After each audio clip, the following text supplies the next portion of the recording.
હાલ રાજ્યમાં વરસાદે થોડો વિરામ જરૂરથી લીધો છે, પરંતુ હજુ આકાશ છે એ સંપૂર્ણપણે ચોખ્ખું નથી થયું.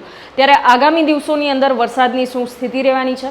સપ્ટેમ્બર મહિનાને લઈને પણ હવામાન નિષ્ણાત આંબાલાલ પટેલે મહત્વની આગાહી કરી છે. અને તમે જો વિચારી રહ્યા હોય કે હવે વરસાદ નહીં આવે, તો આ આગાહી જરૂરથી સાંભળી લેજો, કેમ કે હવામાન નિષ્ણાત આંબાલાલ પટેલ દ્વારા જે આગાહી કરવામાં આવી છે એમાં સંપૂર્ણ માહિતી આપી છે કે આગામી દિવસોને લઈને વરસાદની શું સ્થિતિ રહેવાની છે, ગુજરાતમાં કઈ તારીખથી વરસાદી બીજો રાઉન્ડ શરૂ થશે અને કયું નક્ષત્ર છે એ વરસાદની શું સ્થિતિ સર્જી શકે છે. આ તમામ બાબતની માહિતી આપણને આ આગાહીમાં જરૂરથી જોવા મળશે. આવો સાંભળીએ હવામાન નિષ્ણાત આંબાલાલ પટેલની આ આગાહીને.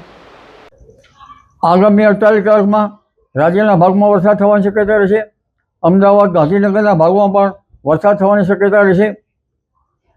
કોઈ ઠેકાણે ગાજવીજ સાથે વરસાદ થવાની શક્યતા રહેશે.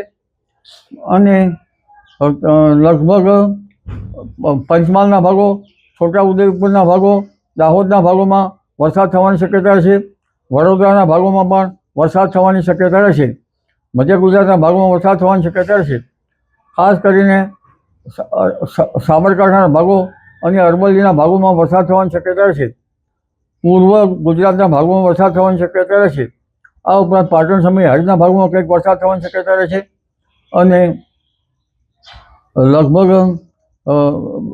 બનાસકાંઠાના ભાગોમાં પણ વરસાદ થવાની શક્યતા રહેશે. સામાન્ય રીતે પૂર્વ ગુજરાતના ભાગોમાં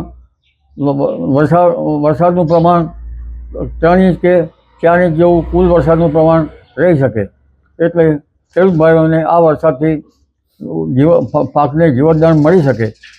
પરંતુ નીચાણવાળા ભાગોમાં કંઈક થોડોક જળભરાવ પણ રહી શકે.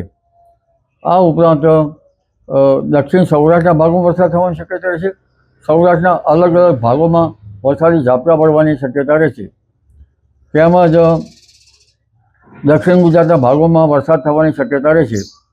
દક્ષિણ ગુજરાતના ભાગોમાં લગભગ 3 થી 4 ઇંચ જેવો કુલ વરસાદ થવાની શક્યતા રહેશે.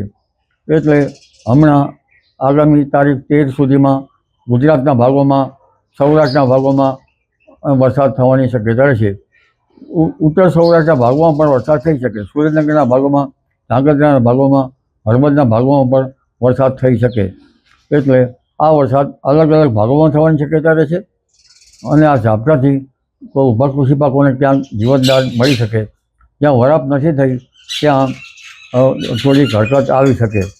આ ઉપરાંત વરસાદ ઓગસ્ટમાં ઓછો થવાનું કારણ પેસિફિક મહાસાગરમાં એક જબરજસ્ત વાવાઝોડું બન્યું હતું. એ વાવાઝોડું હવે દક્ષિણ ચીન તરફ જશે અને ત્યાંના કારણે બંગાળ ઉપસાગરમાં ફરી પાછી સિસ્ટમ બનવાની શક્યતા રહેશે. કારણ કે આ વાવાઝોડું અરબ સાગરનો ભેજ અને બંગાળ ઉપસાગરનો ભેજ ખેંચી જતું હતું.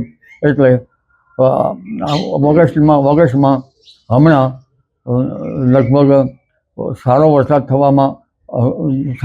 થવામાં મોટો અંતરાય ઊભો કર્યો હતો. પેસિફિક મહાસાગરમાં એક પછી એક સિસ્ટમો બનતી હોય છે. Tropical cyclone, typhoon. આ ટાઇફૂન પણ ત્યાંની અસર પણ બંગાળ ઉપસાગરમાં અને અરબ સાગરના ભેજ ખેંચવામાં હરકત થતી હોય છે.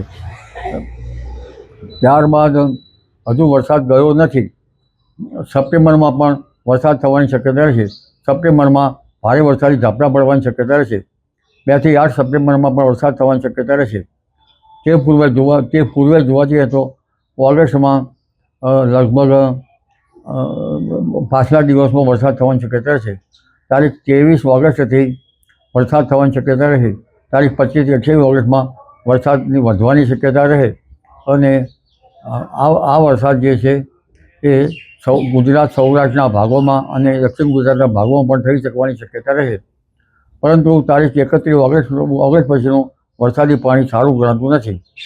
એટલે સપ્ટેમ્બર માસમાં 2-8 સપ્ટેમ્બર અને 12મી સપ્ટેમ્બર પછી ભારે વરસાદ રાજ્યના ભાગોમાં થવાની શક્યતા રહેશે.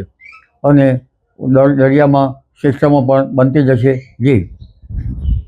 ખેડૂત ભાઈઓ છે એ ખેતરમાં ડ્રોન ઉડાવતા હોય છે ત્યારે આપણે એક પ્રશ્ન સતાવતો હોય છે કે જે આપણે અત્યાર સુધી જીપીએસ ટેકનોલોજીવાળા ડ્રોન વાપર્યા છે, જેથી કરીને મોબાઈલ ટાવર છે અથવા તો હાઈ ટેન્શન લાઇન પસાર થતી હોય, કોઈ વૃક્ષો હોય, ત્યારે જે જીપીએસ ટેકનોલોજીવાળા ડ્રોન છે એમાં ટકરાય અને ટ્રેસ થાય છે. પણ એગ્રીવન લાવ્યું છે જીએનએસએસ ટેકનોલોજી ડ્રોન, જેથી કરીને એ ડ્રોન છે એ કોઈ જગ્યાએ ટકરાય નહીં, પોતાની રીતે જ ડિસિઝન લે છે અને મૂવ થઈ જાય છે, જેથી કરીને જીએનએસએસ ટેકનોલોજી ડ્રોન છે એ વાપરવાનો આગ્રહ રાખો.